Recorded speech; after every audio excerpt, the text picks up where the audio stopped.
Alright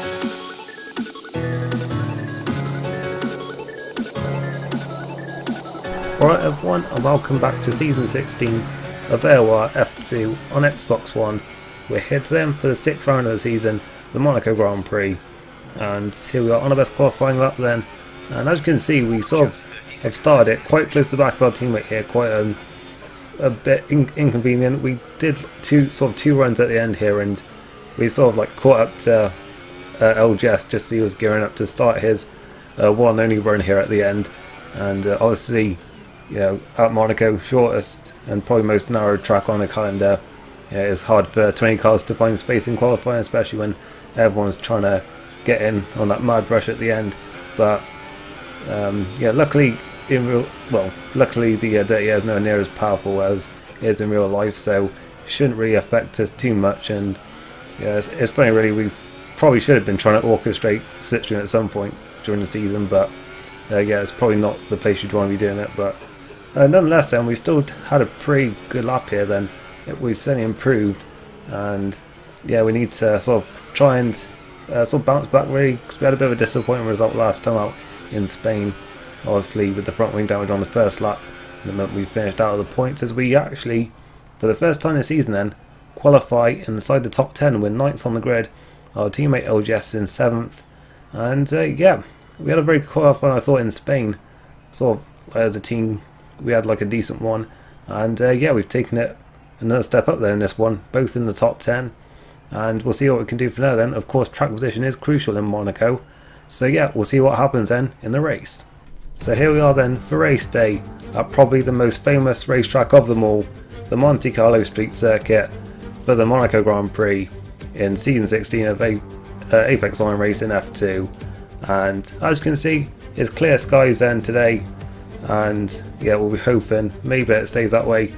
But yeah, looking at the track then, it's our 25th league race then in Monaco. I've been here many times, one of the tracks we've done the most races at. We've won here 3 times, and coincidentally they've all been in races with changeable weather conditions, although we did start 2 of them on pole position, so I think that is just a bit of a coincidence there. And yeah, we've only ever raced this one once in AOR, and we finished in 2nd place. Of course, heavy rain on that occasion. It doesn't look like that's going to be the case today then, as we're now going to take a look then at the circuit, and it is the shortest on the calendar then, just 2 miles long, but 19 corners and very narrow streets, and yeah, it's of course one of the most challenging on the calendar, probably the most challenging maybe, but yeah, overtaking opportunities are very few and far between. And as we found out in the Apollo League, then getting squeezed into the walls, we tried to make a move into turn 1, but you can find some spaces to make a move on the brakes into Mirabeau. Is always a chance if you get a good run through Casino Square, and probably the best chance actually is through the tunnel and into the heavy braking zone of the Nouvelle Chicane. If you sort of launch at the inside there, you can certainly get moves done there, so we'll be looking to maybe use those to our advantage at some point, as it's the Hyper Soft, the Ultra Soft and the Super Soft tyres this weekend then, not at all confusing. And as you can see, we actually ran quite different aero settings compared to, well, from qualifying to the race. We ran a lot more front wing in qualifying for that lap time, but yeah, we're going to have to take quite a bit off then just to help with the balance of the car and to really help the rear tyres, because they do not like this track. Well, certainly the Hyper Softs don't, and they only really last a few laps if you're not careful, and they can drop off after only like about 4 or 5 laps if you're not sort of prepared. So yeah, I certainly had to take quite a bit of front wing off then just to help the rear of the car, sort of just so the Hypersofts could get through the first maybe 6, 7 or 8 laps then in this race, so that we could go on to Supersofts for the rest of it. But interestingly, there was actually rain forecast for right near the end of the race, even though we've got clear skies at the moment. So who knows what's going to happen in this race then. Could all kick off then, and we'll see what we can do then. We're starting in the top 10 for the first time this season, so yeah, for the first time we are actually starting on worn tyres, and we'll have to, as I say, hope that we can hold on to our tyres then through these early laps and hope they don't overheat and degrade. We've got the lights coming on now then, and away we go in Monaco. And I think we do actually get a pretty good start there, certainly compared to our teammate who looked a bit slow off the line there. Looks like we're all going to maintain position then, as we Had a little bit of a look at Peltry. There are a few cars behind us having a little bit of a look as well, but yeah, it's so hard to make it place on the first lap, well, anywhere but especially on the first lap, I'd say. But Peltry actually runs wide there in a Massenet, and yeah, he looks like he's damaged his front wing there then, so we'll have to see if it affects him enough that he has to pit. But yeah, into the Lowe's hairpin, then we all bunched up then. We sort of get hung out to dry a bit on the outside, and more so looks like he's going through, but then Peltry very slow on the exit there. I'm not really sure what that was about, but yeah, that's only blocks more so in his path, and yeah, we managed to maintain a position, and in fact Peltry does pit at the end of the first lap, and as you can see there was already a bit of a gap for him really, where sort of he had front wing damage and he drops off the back of LGS there, so we've already got a little bit of space in front of us then as we skip to lap 4, and we're starting to sort of reel it back in a bit here then as we come out of the final corner then, and we've already got VRT Verstappen in the pits then. So that's what I was saying about, you know, the hyper soft tyres can go off very, very quickly here. Obviously the softest compound that Pirelli bring to any race, so yeah, maybe not surprising. But yeah, on the next lap then we've got LGS in, and we've also got Holland in there as well, the Force India championship leader, and I think Manny came in there as well. I think he was ahead of us, so yep, he came in, and so did KJ and Infamous Clays on the next lap. So now it's just us and Franglish then, I think, of the hopes off runners who go ahead more than 6 laps on the tyres, and I think I maybe could have gone maybe a lap or 2 more, but our lap time was starting to drop off a bit. I think so with the setup changes, it sort of stopped us from having them fall off the cliff, but I think at this point it really wasn't worth staying out just because we had probably lost track position. I was sort of relying on those who are outside the top 10 who a lot of them start on the ultra softs or super softs, so I was sort of hoping that maybe they would stay out quite a bit and maybe hold up those who are pitting early, but it doesn't look like it really worked out too well. Except that we've actually come out ahead of KJ Gamer, so I think something went wrong for him at some point. In fact, I think he may well have disconnected there, so that explains that. We're into 13th position then. We have maintained our position over Morso, who was in quite early. I think he came in around about lap 4, so yeah, we've managed to maintain a position over him then, but looks like a few of the people around us then have gone a bit further up the road, but we do have fresher tyres in them, so that could come into play later on then, as we've got to go run on Hayden, who has yet to pit. We're up the inside into the Nouvelle chicane, and yeah, that was what I was saying about before. If you go run through the tunnel here, then there's a good chance to slipstream, and yeah, it was a nice heavy braking zone there to get moves done, as we've got Pobbets in the pits then at the end of that lap. I think he had damage, so that's a shame for him there then, and that sort of ruined his plan on the super soft tyres, as we've got a car through. I think it's a backmarker of Welty there, and yeah, he's gonna, no, in fact no, he was still going there. He was on the ultra soft tyres, so I think he had damage there, and that allows us to move back up then into the points, as we are skipping a few laps then. And really for these next few laps we were just on the back of this train then, which was led by Verstappen, who of course pitted quite early. I think he was maybe struggling a bit with that, and yeah, he had LGS, Franglish, and then us all on the back of him. But it's weird really, I just couldn't get a good run out of the tunnel I was finding compared to these guys. I don't know if it was to do with maybe differential or just not having enough confidence on the brakes, but I always felt like I was never getting a good drive out there.